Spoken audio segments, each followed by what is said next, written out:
I came today to read from A Different Mirror. It's a book by Ronald, and it's a textbook that I've used in class before as I've taught ethnic studies class. It's an important book because it covers really the entire plethora of ethnic communities in the United States and basically how we came to be where we are. So the excerpt that I read this morning was from a chapter. Takaki talks about comparisons between the way the English invaders, the English pioneers, or whatever term you want to use, treated the Irish before they left England, and how they were treating them really at the same time that they came to then the New World, and compared how they treated Native Americans. And there were a lot of similarities in that. And one of the lessons there really is about how when groups of people in power confront groups of people that are not as powerful as they are, they often justify the way that they treat them. The descriptions of Native Americans by the English as savages, as people who didn't know how to be civilized, people who were godless, were really the same kinds of terms and the same kinds of descriptions that they were using to talk about the Irish. At the same time, literally, in the late 1500s and early 1600s, their attitude towards the Irish was very much the same as it is towards Native Americans. And so really it was about essentially the English at that time using their system, their statutes, their laws to justify the treatment of Native Americans so that they could essentially take over their land, justify ultimately taking their property, pushing them off to reservations, and really what we know as the history of how Indians ended up on reservations. And this is really these are really the lessons from all different ethnic groups and all different racial backgrounds. These are the lessons that students of Mexican American Studies were learning in Tucson before that program was begun. And it's the tragedy that they no longer get to see these kinds of insights, these kinds of comparisons now that they've canceled that program. And so we're here, as a group, as you can see behind me, there's someone reading now. We're here as a group, as Arizona Ethnic Studies Network, to say that not only should the law HB 2281 be repealed, but that frankly school districts around the state should be starting up programs that focus on ethnic studies so that our students, by the time they get to the university, have an understanding of what this country is about. This country is about great achievements, and it's about shameful histories both. And a student cannot be truly educated unless they know both stories. And that's why we're here today, and that's what we hope. That's why we hope 2281 will eventually be repealed. Your name? James Garcia.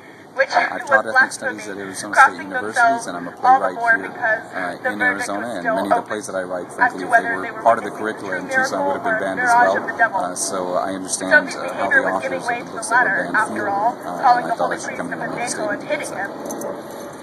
Is there anything that you would like to say to these lawmakers?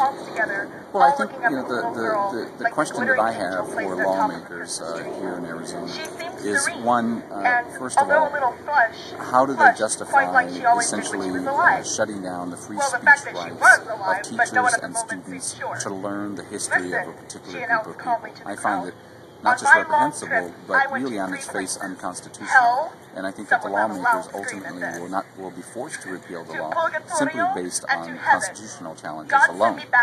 Beyond that, they should really sort of see the error of their ways because of the selectivity of the law. And by that I mean there are African American studies programs, Asian American studies programs, and even Chicano studies programs at the university level, at community colleges, all of which are still being taught, all of which are being taught in part with the funding, state funding. And if there was any logic to their attack on the Mexican American Studies program in Tucson, you would think that they would want to cancel all of those programs as well. They won't do that, and those programs won't be canceled because, frankly, the people at the university level are not powerless. And would defend themselves, and are here really, frankly, defending ourselves now, and to say to try to do something like that would be unconstitutional. So really, what happened in Tucson, frankly, was an attack on a group of people who unfortunately didn't have the power and wherewithal to defend themselves, and the state's power came to bear on them through the Attorney General's office and school superintendent.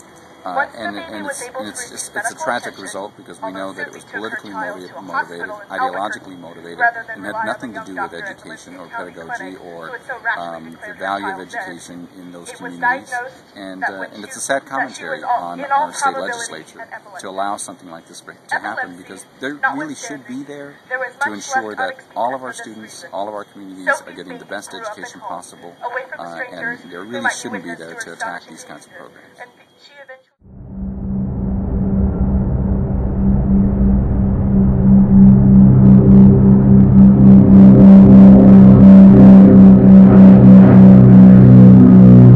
Stella, what is this? Why are you here? I'm here because what is done today in banning these books has come to our attention, and it needs to be stopped, because we are all part of the American fabric, every one of us, and our stories need to be told. Some of them banned. Is that some of your books? Yes, one of my books, Let Their Spirits Dance, has been banned, that I have been sharing with students from Pueblo High School in Tucson for 5 years, and now it's on the banned list. What's the name of the book? It's Let Their Spirits Dance. Could you tell me a little bit about it? It's a story of a family from Phoenix whose son and brother has died in the Vietnam War. And the family takes a trip to the Vietnam Memorial Wall to honor him. Is there a reason why they banned it? They banned it for that. I'm so glad you asked that question, because I really don't know. Because it celebrates veterans of every color and ethnicity in this nation, in this particular story. It really honors our veterans who have served in the Vietnam War, and I have no idea what they found offensive. Don't you think you have a right to know why they did this to you? Absolutely. I would like them to tell me the paragraph or the chapter or whatever they think was un-American, because I do nothing in the book except give praise for these who served, who sacrificed, who gave their lives, who died on the hills of Vietnam for this country. And I honor them big time, so I have no idea what they found. Is there anything else you'd like to say? I'd just like to say that I'm glad I'm here, because this has got to end. This shooting down of cultures and stories that somebody has figured out shouldn't be said, it needs to stop. And we need to move forward as a diverse country. Is there anything, one more thing, is there anything that you would like to say to these people, these state lawmakers? I'd like to tell our lawmakers to take a closer look at what has been done here today, and to understand that unless we, as a whole nation, move forward together, we're going to get nowhere. These divisions are crippling this nation, and if they're going on in Arizona, they need to be healed. A knowledge of oneself brought about through classes is a event that one definitely needs for survival. Entonces, el conocimiento de parte de clases que nos enseña de uno mismo es necesario, es una herramienta necesaria para nuestra propia sobrevivencia. And I strongly support any effort to learn that the teaching of your history and your culture. Y yo fuertemente apoyo el enseñamiento el aprendizaje de nuestra propia cultura, de nuestra propia historia. Can be made available to all of your children. Y que sea accesible a todos los niños.